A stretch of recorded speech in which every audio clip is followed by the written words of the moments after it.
Continuing our series on veterinary and prescription diets, this is Royal Canin Hypoallergenic. Just a quick note that veterinary diets or prescription diets, they're not actually prescription. You do not need a prescription to get them. Now, hypoallergenic basically means hypo means low and allergenic means things that can cause allergies. Before we dive in, it is important to say that if your dog is very sick and your vet has recommended this, it is important to follow your vet's guidelines. However, for long-term management, there may be other options. So according to Royal Canin, the things that make this uniquely beneficial for dogs that do suffer with allergies is the fact that it contains hydrolyzed proteins. Now that is quite unique. Not a lot of foods have that property.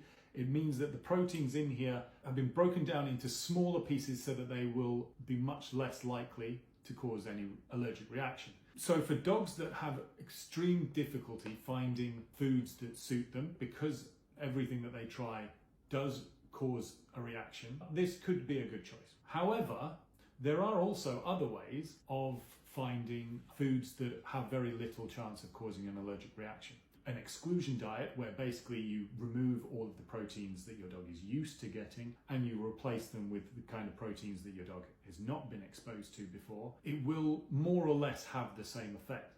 For example, there are lots of foods now that have fairly exotic meats in them. You can find foods with ostrich, with kangaroo. All of these your dog is very, very unlikely to have been exposed to before and therefore have a really, really minimal chance of causing any reaction. There's also what's called novel grains, things like quinoa. Now, one ingredient that I find very curious in a food that is specifically tailored for sensitive dogs is the addition of unspecified preservatives and antioxidants.